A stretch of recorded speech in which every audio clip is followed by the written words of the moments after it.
Let's take a look at the behavior of the Romans. Is there a mammal that is acting in the same way? Have you ever seen one wolf leading thousands of wolves and attacking some territory? Or a king rat? A gigantic bear leading his troops into enemy territory? I don't think so. The only place I see this kind of behavior is in the insect world. The black ants attacking the red ants, slaying their enemy, looting their nests, bringing back the spoils of war to their queen, exterminating without mercy their enemies.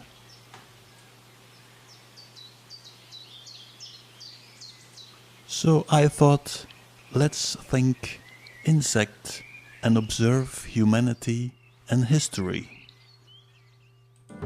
The insect armies of Rome. The Greek insects.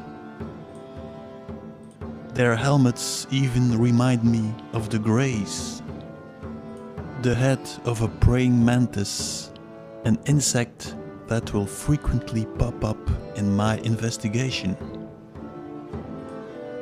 A horned one, a winged one,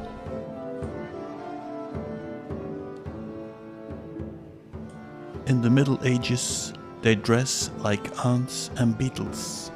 Okay, you might say, they might have been inspired by insects to design their harnesses.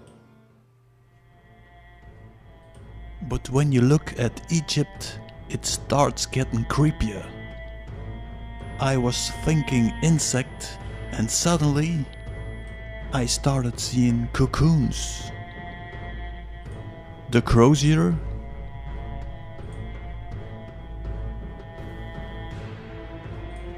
a larva in a cocoon, an underground nest, the mummy wrapped in silk,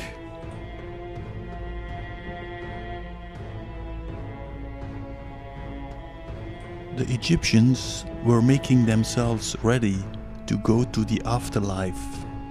But why are they imitating the birth of an insect?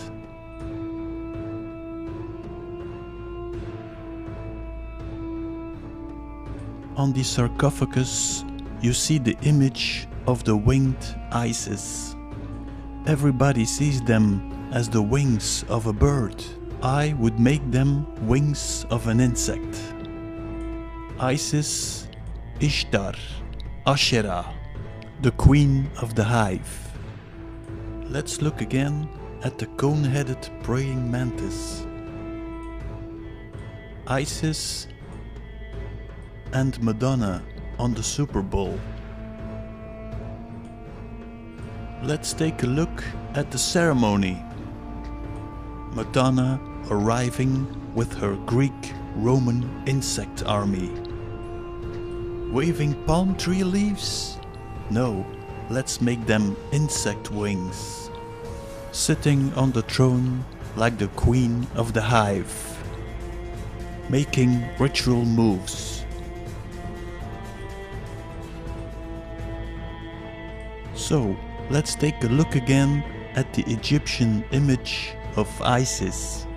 Let's take a look again at the sun between the horns. What would that mean? The adoration of the sun. To understand this, I will take this video to another level.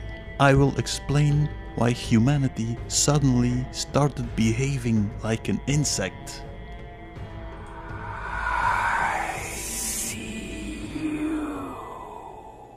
Let's have a look in nature if there is a case by which we can explain our strange behavior. Let's watch a short video. Wasps are often characterized as aggressive and an insect to fear. A recent study reinforces this general perception by exposing them as master manipulators.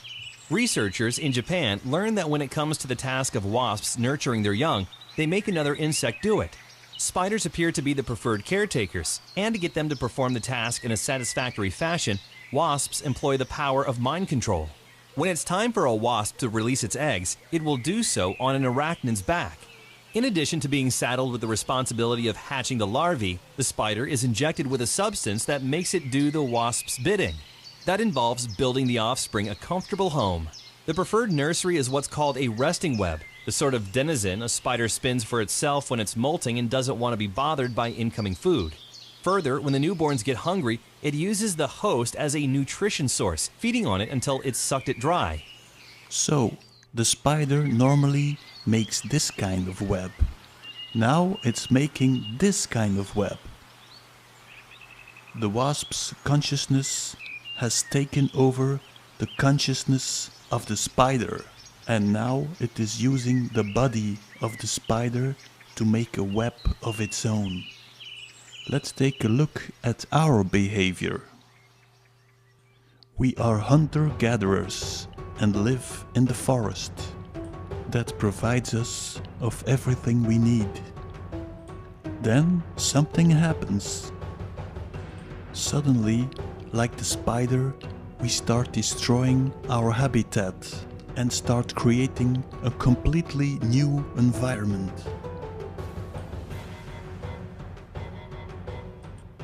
We start living in cells. We start making strange buildings,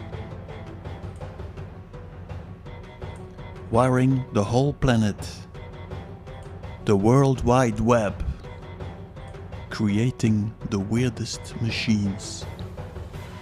How is this possible?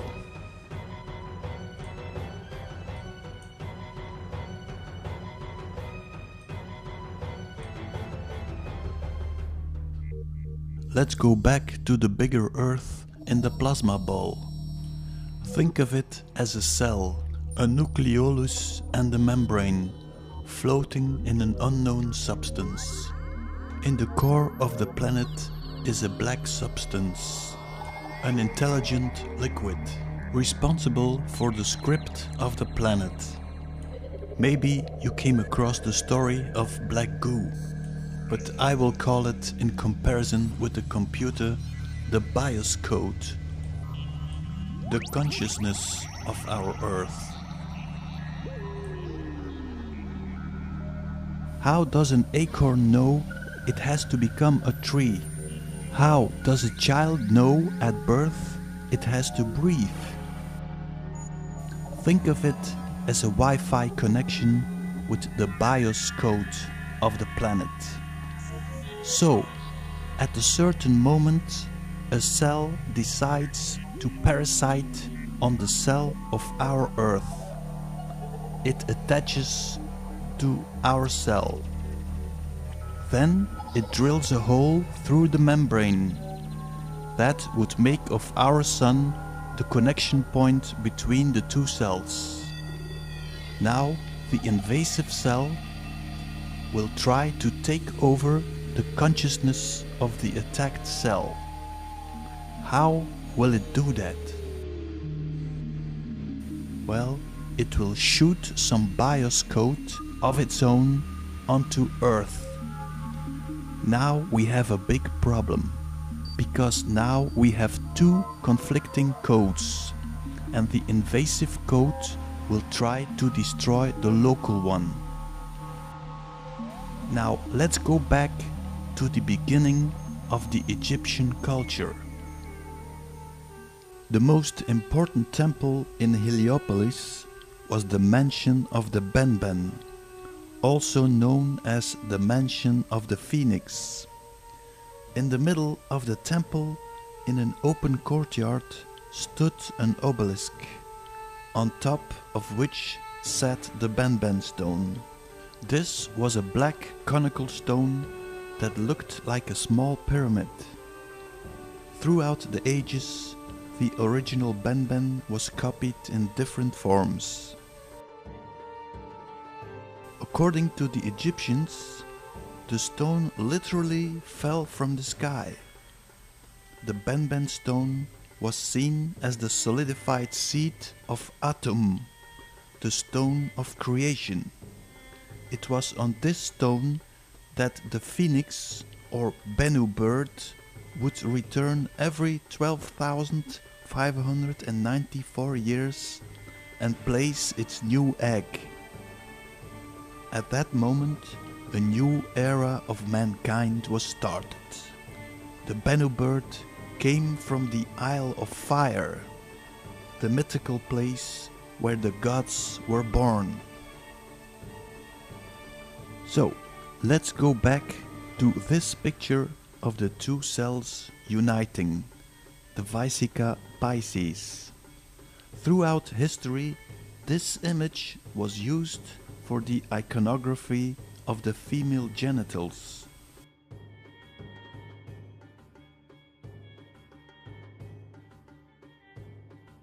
The cosmic vagina, the Virgin Mary.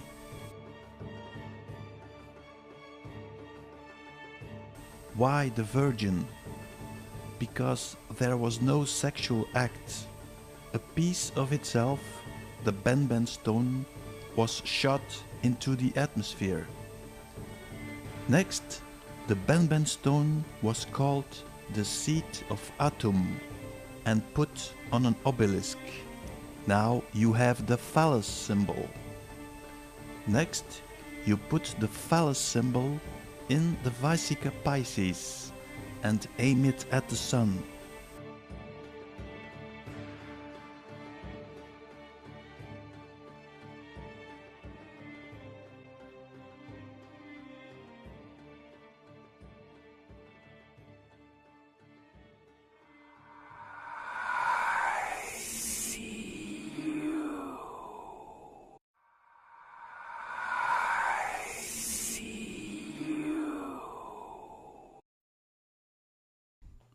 So, we are invaded on planetary level, but sadly enough, we are also invaded in our consciousness. In our mind, there was only one voice, the voice of planet Earth. Everything that happened was in favor of the growth of our planet. Organic life was flourishing. But suddenly, another voice pops up in our head. Suddenly, we have duality, good and bad. An evil eye has woken up inside our head. The only purpose of that voice is to kill all organic life. Suddenly, we think of suicide. Suddenly, we think of killing our neighbor for no reason at all. Now we start destroying all life on our planet. The parasite is mimicking our internal voice and is pretending to be us.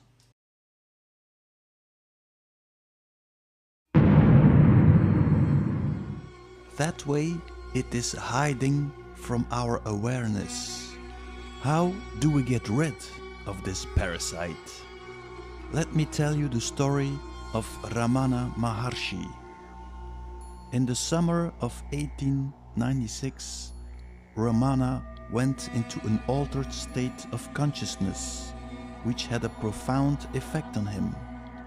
He experienced what he understood to be his own death, and later returned to life. So, Ramana experienced his own death. I think he experienced the death of the parasite. From that moment, he was in a state of unselfishness. Ramana advised the method of inquiry into the nature of the self by asking the question, "Who am I?" He wants you to ask the question, "Who am I?"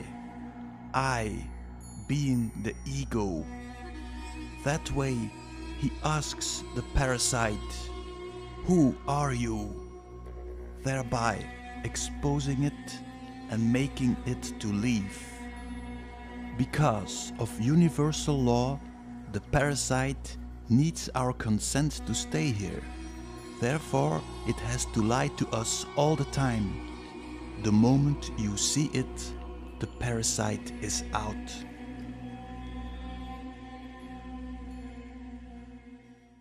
Okay, let's look for the parasite. Not here. Not here. Of course, you will not see the parasite, because it is behind the camera, filming. Okay, so there are two observers watching through the camera. The silent one and the one who is constantly talking. As we are born without a language in our head, the observer who is talking must be the parasite. Now the silent one can observe the noisy one. So we die. Now we got rid of it all, we think. Oops. We got sucked into the tunnel of white light. A winged being is waiting for us. An angel, God, Saint Peter. Funny how all those gods are winged. If I'm correct, this white tunnel is the corridor into the consciousness of the insect cell. The angels are the gatekeepers of the parasite's world, keeping us out. We have to stay in purgatory. No, you are not coming into heaven. You have to go back to earth, because you made some mistakes. You have to reincarnate again. You people are bad. You are sinners. You are destroying your own world. You have to return time and time again.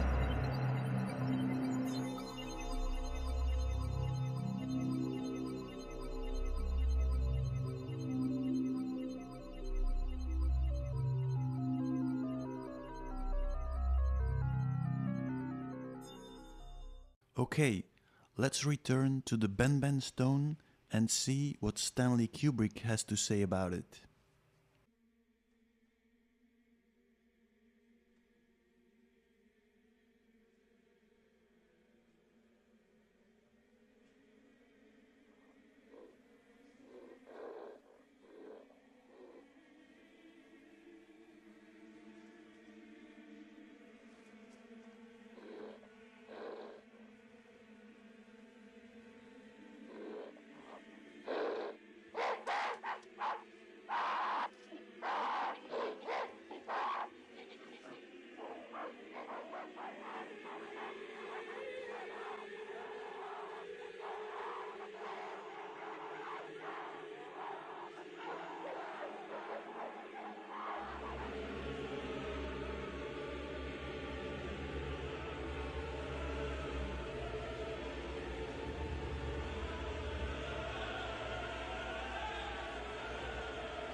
Let's return to Egypt for the birth of the Illuminati. Pharaoh Akhenaten decides to get rid of the multiple gods of Egypt and installs the worship of the solar disk, Atum, introducing the first monotheistic religion. The Illuminati are those who are illuminated by the sun. But the priests revolted, and Akhenaten was expelled from Egypt, together with his followers. I think Moses was Akhenaten, and he took the stone with him. Here begins the story of the spreading of the infection. You can follow the trail of bloodshed throughout history. Arriving in Israel, installing the sun cult.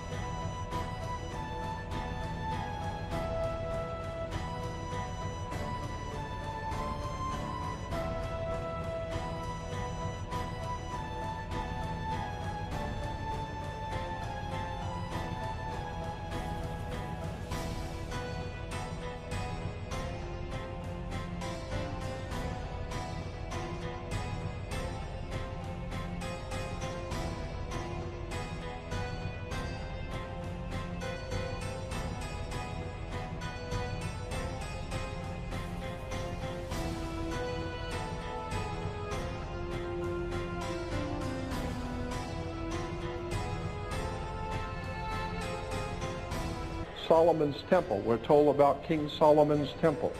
Incidentally, there was no King Solomon. So don't look for King Solomon in history, because there was no King Solomon. That's the word Sol, Om, On. S-O-L is the sun in Latin. In Latin, the word sun is S-O-L, Sol. And in the Hindu priest of the sun, they call the sun Om. Remember the priest of Om? They chant Om. And On is the city of the sun. The Greeks call it Heliopolis. It's called Heliopolis to this day. But the Egyptians, Heliopolis. Heliopolis means the city of the sun. The city of the sun, Heliopolis in Greek, was originally called in the Egyptian On. Look it up in any dictionary. Arriving in Lebanon, Phoenicians. The Greeks, the Romans. Who was Jesus? Well, I think Jesus was an early Illuminati fighter who saw the danger of the sun cult in Rome. He attacked the banksters, but that might not have been a good idea, because he was betrayed, heavily tortured and crucified. But the Illuminati played a very clever trick. They assimilated him into the sun cult. They invented the story of the resurrection of Christ, like the phoenix. They gave him 12 apostles, like the 12 sun gods of Mount Olympus. They gave him an aura, the sun. They made him a tranny, let him give the sign of Baphomet, welcoming the phoenix. Are you sure you are worshipping the original Jesus? The infection is spreading to Europe. Europeans are colonizing the world. Britain is ruling the waves. The infection in America and Russia.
be back. Okay, let's recapitulate. A parasitic cell is attaching to our cell.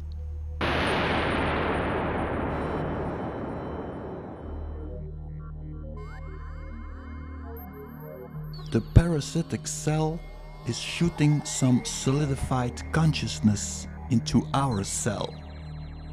This consciousness is infecting people on our earth.